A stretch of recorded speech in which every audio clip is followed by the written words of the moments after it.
इसमें कोई आश्चर्य नहीं है, लेकिन दिखे हैं किनको? हमारे जैसों को तो नहीं दिखे हैं, क्योंकि हम अभी दो नाव पर चढ़े हुए हैं।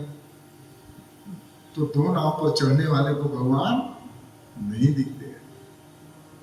अभी हमको एक ही नाव पर चढ़ना पड़ेगा, और जब तक हम नहीं चढ़ रहे हैं तब तक गलती हमारी ही है।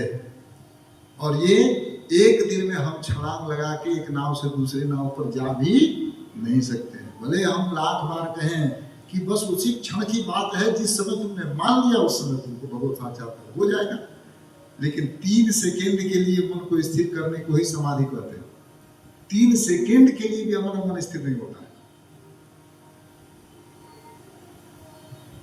और जिनकी समाधि लगती है, जैसे वाल्मीकि, महर्षि वाल्मीकि की समाधि लगी तो कितने दिन के लिए लगी?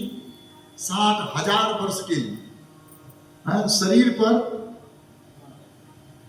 दीमकों ने बाबी बना दी, लेकिन उनके चित्त को विचलित नहीं कर पाए। मैं तो केवल मच्छर जो है ये करता रहता हूं पैर से। तो हमारी स्थिति अभी बहुत पीछे है ना। लेकिन यहां ग्रंथ सुनने से पता क्या चलता है? ग्रंथ सुनने से पता चलता है कि हमारी कमी कहां है। इसलिए ग्रंथ को सुनना जरूरी है, इसीलिए गुरु की उपाधि देता है।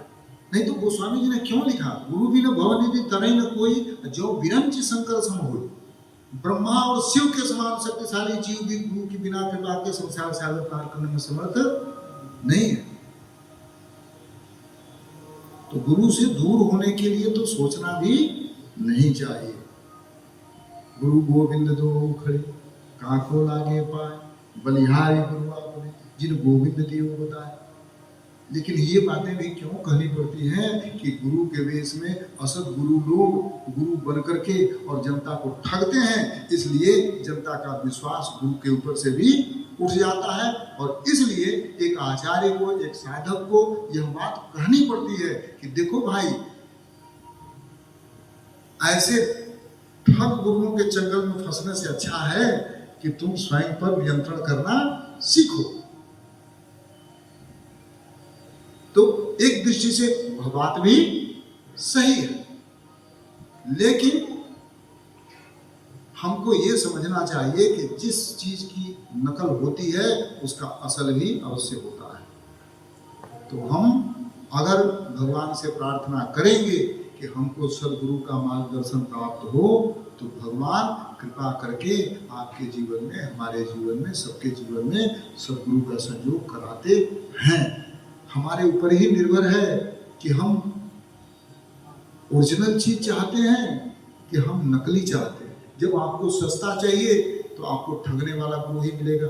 आपको ऐसा गुरु चाहिए जो किसी तरह का नियम न बतावे, किसी तरह का निषेध न करे।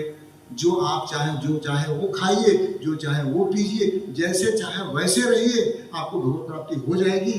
चाहे 10 बजे तक सोइए, चाहे 12 बजे तक सोइए, कोई चिंता नहीं, कहीं जाइए, कुछ भी करिए, बस हमारे शिष्य बन जाइए। तो ऐसे लोगों के फॉलोअर कितने हैं? लाखों, करोड़ों हैं।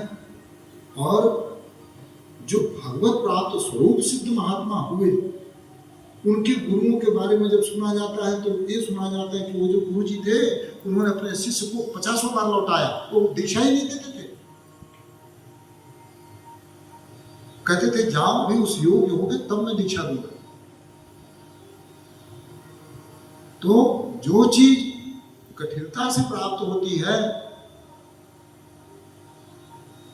वो असली होती है। जिसके लिए हम क्लेश उठाने के लिए तैयार हैं,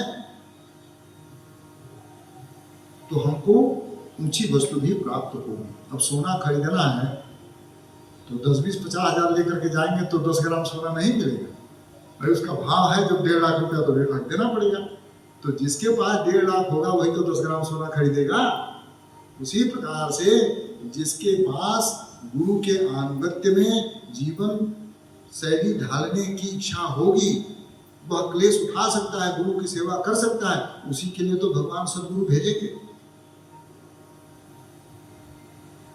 अगर सदगुरु पा भी लिए हम और उनकी आज्ञाओं का पालन नहीं कर पा रहे हैं तो क्या हमारा कल्याण होगा? नहीं होगा।